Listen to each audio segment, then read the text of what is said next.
खामखा peace loving प्रदर्शनकारियों पे police या एडमिनिस्ट्रेशन कोई पर्चा लगाता है तो मैं विदाउट काउंसल्स फी, मैं बिना किसी चार्जेस के उनका केस फ्री में लड़ूंगा। कोई ऐसी बात नहीं है, निश्चिंत रहें वो।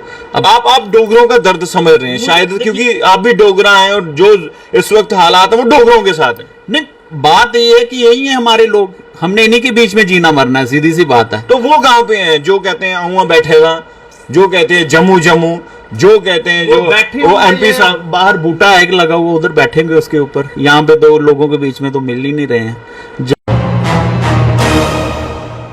स्मार्ट मीटर को लेकर जहां जहां प्रदर्शन हो रहे हैं और जो लोग परेशान है स्मार्ट मीटर्स के बिल को लेकर, प्रीपेड को लेकर, तो उसके लिए प्रशासन भी सख्त रवैया अपना रहा है। अब तहसीलदार और पुलिस की मदद से स्मार्ट मीटर इंस्टॉल किए जाएंगे, लेकिन इस बीच जो प्रदर्शन कर रहे हैं और प्रशासन यह भी कह रहा है कि उन पर सख्त कार्रवाई की जाएगी। अगर प्रदर्शनकारियों पर कोई एफआईआर या मामला दर्ज होता है तो उनके लिए जो है निःशुल्क केस जो उनका लड़ेंगे। एडवोकेट बानू प्रताप सिंह मेरे साथ है। बानू जी, बहुत बड़ी बात की है क्योंकि जगह जगह प्रदर्शन हो रहे हैं, प्रशासन सख्त है, आप भी सख्त हैं, आप निःशुल्क जो है केस लड़ रहे हैं, क्या बताएं जानकारी। देखिए, मैंने पहले कहा है कि जिस तरह से अभी रिसेंटली एक ऑर्डर निकला जिसमें तहसीलदार साहब और पुलिस जो है ये पीडीडी डिपार्टमेंट को असिस्ट करेगी उनके स्मूथ इंस्टॉलेशन के लिए। ये जो स्मार्ट मीटर लग रहे हैं, अगर कुछ भी कन्फ्रंटेशन होती है या खामखा पीस लविंग प्रदर्शनकारियों पे पुलिस या एडमिनिस्ट्रेशन कोई पर्चा लगाता है तो मैं विदाउट काउंसल्स फी, मैं बिना किसी चार्जेस के उनका केस फ्री में लड़ूंगा। कोई ऐसी बात नहीं है, निश्चिंत रहें वो। अब आप डोगरों का दर्द समझ रहे हैं शायद, क्योंकि आप भी डोगरा हैं और जो इस वक्त हालात है वो डोगरों के साथ है। नहीं, बात ये है कि यही है हमारे लोग, हमने इन्हीं के बीच में जीना मरना है, सीधी सी बात है। तो वो कहाँ पे हैं जो कहते हैं आऊँ बैठेगा, जो कहते हैं जम्मू जम्मू, जो कहते हैं जो वो एमपी साहब बाहर बूटा एक लगा हुआ उधर बैठेंगे उसके ऊपर, यहाँ पे दो लोगों के बीच में तो मिल ही नहीं रहे हैं। जम्मू की यहाँ बात है वो तो आप उनसे ही पूछिए कि वो जम्मू कौन से जम्मू की बात कर रहे हैं। एक और नेता है जो संसद में झूठ बोलते हैं, मेट्रो का काम कंप्लीट हो चुका है, वो भी लोगों के बीच में दिख तो वो मिसलीड कर रहे हैं ना। अब इसमें तो सेंट्रल गवर्नमेंट को देखना चाहिए कि क्या ग्राउंड पे हो रहा है कुछ काम या नहीं, लेकिन फिर भी मैं यही कहूंगा स्मार्ट मीटर को लेकर क्या, देखिए लोग परेशान हैं, लोग कह रहे हैं कि नहीं ये ठीक नहीं है। दूसरी तरफ एलजी साहब कह रहे हैं 3-3 महल्ले जो 3-3 फ्लोर मकान है लोगों के और आईफोन 14 प्रो मैक्स भी रखा हुआ है लेकिन बिजली का किराया नहीं दे रही। क्या आपके हिसाब से क्या हो रहा है? देखिए, हर एक बंदे का राइट है कि वो अपने लिविंग स्टैंडर्ड को थोड़ा बढ़ाए। जिसके पास स्कूटी होगी उसका ही मन करेगा गाड़ी लेने का, जिसके पास गाड़ी होगी उसका और महंगी गाड़ी लेने का मन करेगा। तो ये चीज तो है नहीं, और ऊपर से ये इंस्टॉलमेंट पे मिल रहे हैं आपको ये 14 प्रो मैक्स वगैरह। हाँ बिल्कुल, तो ये तो एक्सेसिबल है हर एक बंदे के लिए। इसमें तो कोई वो नहीं है कि जो हर एक बंदा कैश पे ही ले रहा है, ये सारी कैश पेमेंट करके तो ले रहा है। तो ये चीजें अगर सहूलियत है बनी हुई तो लोग उसको अवेल कर रहे हैं। अगर इसमें आप किसी को अमीर मान के चलो कि भाई उसने ये फोन ले लिया इतना महंगा तो ये अमीर बंदा होगा, ये तो गलत बात है ना। ये तो हर कोई ले सकता है जिसके पास पैसे होंगे थोड़े बहुत। एलजी साहब कह रहे हैं 14 प्रो मैक्स है लेकिन इलेक्ट्रिसिटी के लिए पैसे नहीं। एलजी साहब बड़ा कुछ कह रहे हैं। एलजी, मुझे कई बार लगता है कि एलजी साहब के दाएं बाएं बैठने वाले उनको बड़ा मिसलीड कर रहे हैं। एलजी साहब के माइंड में वही चीजें भरी जा रही हैं जो वो बोल रहे हैं। एलजी साहब के अपना कॉन्शियस जो है ना, वो अपना जमीर जो है ना, शायद वो मार के बैठे हैं इस टाइम।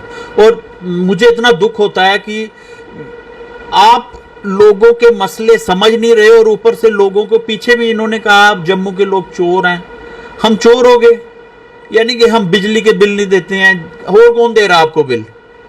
और फिर आप यहाँ पे इस तरह के मेथड यूज करो कि लोगों के कोई हर तीसरे दिन यहाँ पे इसको मीटरों को लेके तो प्रदर्शन हो रहे हैं लोगों के बीच में। तो आप क्या कर रहे हो? आप लोगों को बताओ भाई ये मसला इस तरह से लगाना है, इस तरह से आपको अवेयर तो करो। आप जाते हो दमनकारी नीति अपना के खंभों पे चढ़ जाते हो, फिर लोग प्रोटेस्ट नहीं करेंगे तो क्या करेंगे? अब आप ये नया ऑर्डर निकाला आपने और कहा कि पर्चे लगे, ये तहसीलदार साहब और पुलिस वाले असिस्ट करेंगे। इसका मतलब ये है कि आपको ऐसा लगता है कि वहां पे कन्फ्रंटेशन होगी, रेजिस्टेंस होगी, लोग अपोज करेंगे आपके जी। और शायद ये लग रहा है मुझे पर्चे लगाने की तरफ भी इनकी तैयारी ना हो कि एक दो डेमो दिखाएं लोगों को, भाई हम पर्चे लगा रहे हैं, ताकि लोग डर जाएं। और इसीलिए मैं कह रहा हूं कि अगर कोई ऐसी प्रॉब्लम आती है तो मैं विदाउट काउंसल्स फी मैं केस लड़ूंगा। अभी ये देखिए, एक खूबसूरती होती है डेमोक्रेसी की, अगर कोई प्रदर्शन होता है या कोई किसी चीज़ का अपोज होता है तो वही खूबसूरती है डेमोक्रेसी की। हाँ भी, ये इनकी बात भी सुनी जाए।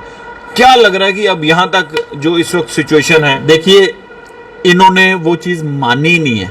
ये हमें इतना फोर्स कर रहे हैं कि हम और अग्रेसिव हो, क्योंकि पीसफुल प्रोटेस्ट जो हमारा राइट है, बट पीसफुल प्रोटेस्ट से हमारी बात नहीं बन रही है।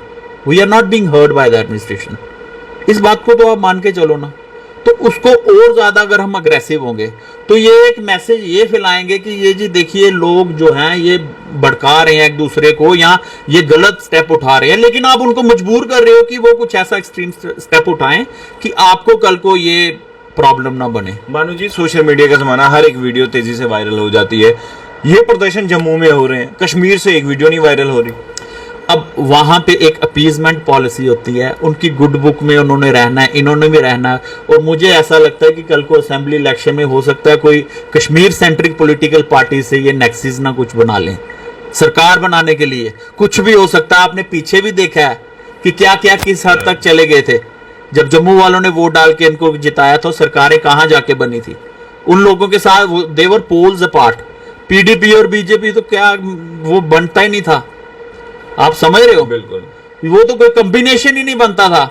लेकिन जब आप उस लेवल पे चले गए तो आप पे क्या कौन यकीन यानी कि जब कश्मीर में जो भी सरकारें थी, जब वहाँ के सीएम जो है ज्यादातर वहीं रहे हैं, तो तब भी हालात जम्मू के वैसे थे। अब केंद्र शासित प्रदेश में अब भी मुझे लग रहा है कि डोगरा परेशान है। देखिए जहां तक security, national integrity, national level पे जो कुछ पिछले 70 साल से हम कहते थे डिस्क्रिमिनेशन हो रहा है, कश्मीर पॉलिटिकल सेंटर इनकी सेंट्रिक पॉलिटिकल पार्टीज को सुना जा रहा है हमेशा, उस चीज में अगर थोड़ी कमी आई है तो उस चीज को हम लेके खुश हैं।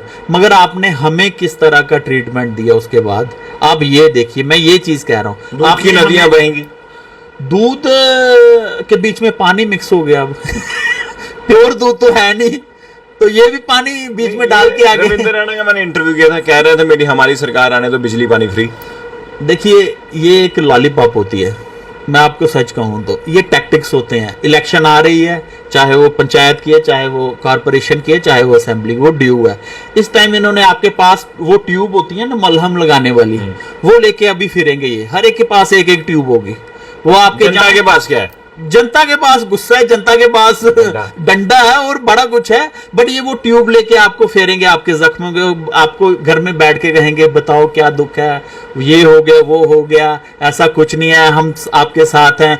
मोदी जी का नाम ले लेके ये उस ट्यूब को मलेंगे, ये भी याद रखें आप। लेकिन मोदी जी सेंटर में वो देखेंगे, हम पार्लियामेंट में जब होगा टाइम वो देखा जाएगा, जरूर उधर होगा स्पोर्ट। बट यहाँ पे ऐसा कुछ नहीं हो रहा। यहाँ पे बड़ी ज्यादा। आखिरी में बता दें जम्मू के लोगों को, जो आप जो फी जो है आपने बताया कि मैंने कह दिया। मैंने जिस तरह से एडमिनिस्ट्रेशन लगा हुआ है, एक अग्रेसिव मोड पे जा रहा है और ऐसी दमनकारी तरीके से ये कह रहे हैं कि हम तहसीलदार को अपॉइंट करेंगे या इसको आप पुलिस वालों को अपॉइंट करेंगे जब आप लगाएंगे उनकी ड्यूटी, अगर स्मार्ट मीटरिंग करनी हो तो हो सकता है यहाँ पे कुछ कन्फ्रंटेशन हो या फिर कुछ law and order situation create हो। अगर उस टाइम किसी भी इंसान पे कोई एफआईआर लगता है तो I will be there always with them.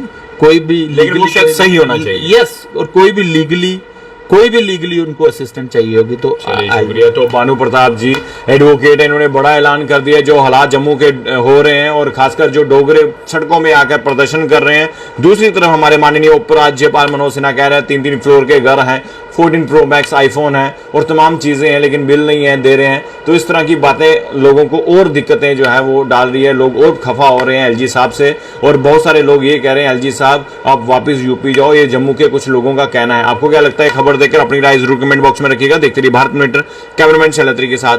जय हिंद।